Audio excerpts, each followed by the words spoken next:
Já, Russell Brand var í viðtali hjá Jeremy Paxman á BBC sjónvarpsstöðinni. Russell Brand svona stjarna. Hann svo hefur svona verið eitthvað að leika sér að því að þykjast vera leikari. Þannig að hann meira svona bara stjarna, eins og Hilton, stelpan og fleiri. Sko, Russell Brand ekkert að reyna að vekja fólk, hann meira að reyna að koma fólki aftur í svefnin. Hann segir að hann ætla ekki að kjósa, það sem að kerfið allt saman svo rotið og spillt. Og og nú allir svo spenntir að hann sé að segja þetta, því hann svona einhver svona stjarna, bara stjarna. Og það Russell nú ekki meiri byltingarsinn en það að hann var svona að halda var svona talsmaður CG tískusýningar. Og þar var hann að kynna Hugo Boss fötin til dæmis, sem að Hugo Boss var að vinna fyrir nasista til dæmis. Og Russell giftist henni Katy Perry, söngkonu. Og einhverjir spaugar voru að segja það nú sannlega verið glæpur gegn mannkyni að gera það. En það alveg ljóst að Russell að vinna fyrir Rothschild fjölskylduna, og hann að vinna fyrir hann í félagsskap sem heitir Fabian, breskur félagsskapur og innvígður í Illuminatur-hreyfinguna. Og sá félagsskapur tengist líka meðal annars Economic School of London eða hvað hann heitir. Það margir Íslendingar þar sem alltaf að ringja heim og segja okkur hvernig við eigum að fara á hausinn, hjálpa okkur við það, þannig að sé að yfirtaka Ísland. En hann segir líka að hann þegar fyrirspyrjandi fór að spurja hann hvað hann stæði fyrir, þá sagðist hann vera sósíalisti eða kommunisti og vildi jafnræði sem byggði á stórfældri dreifingu auðs og þungri skattlagning á fyrirtæki. Hann sagði líka hagnaður skítugt orð. Russell Brand nú hálfgerður hræsnari, því að hann sjálfur $15 million virði og hann nýbúinn að kaupa hús í San Francisco held ég að sé fyrir $2,2 million. Þannig að hann svo sem ekkert að flæði skeri staddur. Og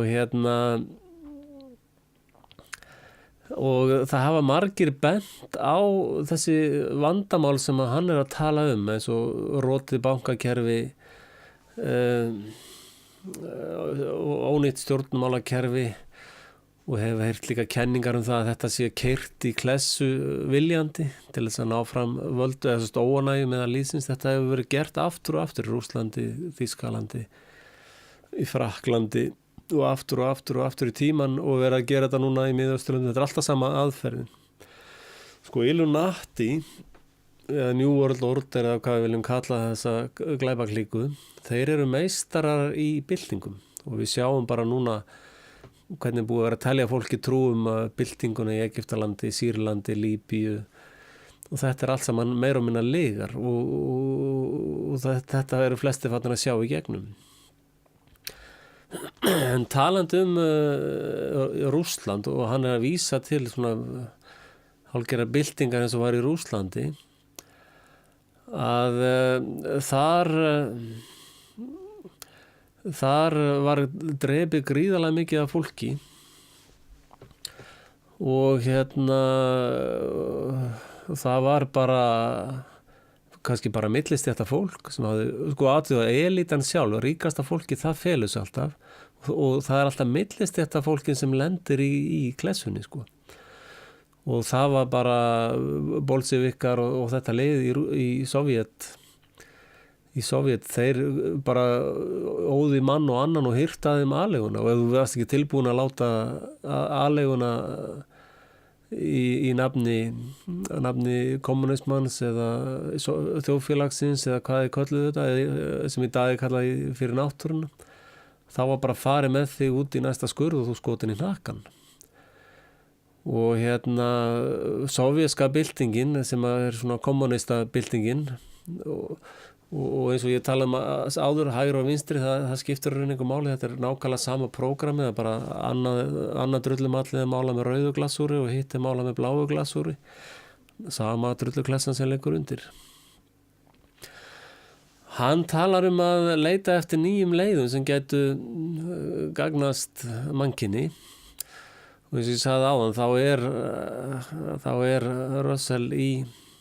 Russell Brand hluta þessum Fabian félagskap. Já, það hjálpar honum meðlust líka, hann lítur svolítið út eins og Jesú Kristur, hann ekki vont að líkjast honum og hann notar fullt af svona orðum sem að við samsæringar höfum verið að nota undanfarin ár. Hann að segja elitumafía, blekkingar, þjóna fáum, pólitíkin bull, skattar, hann vil taka skatta af stórfyrirtækjunum og þegar við erum að tala að taka skatta þá það stóru risarnir, þeir borga aldrei skatt. Stóru eignafólki, Rockefeller, Rothschild, þessi mafía sem vandamál heimsins, þeir borga aldrei skatt og hafa ekki borgað í hundruðir ára. En við, litlu kallanir, litla fólkið erum að borga, Jón og Gunna, þeir eru að borga 50, 60, 70% af okkar tekjum í skatta. Og alltaf þegar að tala að við sjáum þetta bara, allir sem eru orðnir eldri en 5 ára, eða sem eru orðnir eldri en 18 ára að byrja að borga skatt, þeir vita bara alltaf þegar að tala einhverja skattbreytingar og eitthvað bla bla bla, það lendir alltaf á millistéttinni eða láglaunastéttinni. Og aldrei lendir það á þessum stóru köllum. Og Russell virðist ekki sjá þessa hægri, annarkvort hann svona góður leikari, en hann virðist alveg skauta fram hjá þessari hægri vinstri blekkingu. Og það sem það eitt atriði til að sjá eins og með þetta fréttastofu eða fréttamiðil, eitthvað slíkt, þú getur séð hvaða hagsmuni þeir aðilar vinna fyrir með að sjá hvað þeir fjalla ekki og það sem að Russell Brand ekki að fjalla hann ekki að tala að taka á einkarekni seðlabankunum sem staðista vandamál mannkyns í dag. Hann ekki að tala það til að stórfyrirtæki bara á Norðurlöndum, Ameríku, í þessu engilsaxneska svæðið, það allir iðnar að fara á landi. Hann ekkert að tala það. Og og þannig að hann alveg út á túni, þessi maður. En að því hann eitthvað svona frægur, hann svona eitthvað stjarna, þá bara heldur fólk ekki vatni yfir bullinni í honum. Og hann svona það sem kallast provokatör eða hann svona espa fólk, að reyna að fá fólk til þess að vaða í einhverja vitleysu. En það virðist vera að allar litlu samsæringa fréttastofunar eru löngu búnar að sjá í gegnum kauða. Þannig að við höldum bara áfram okkar striki, við upplýsum hvort annað, við höldum áfram að deila upplýsingum með hvort öðru og fræðast hvernig hlutirnir í hálfurunni og byrjaði að viðurkenna það og síðan getum við byrjað að byggja upp okkar eigið kerfi fyrir utan, við látum þá bara elitumafíuna hirða sitt draslega svona en við getum byggt upp okkar fínir og þá hleypum við þeim bara ekkert þar inn.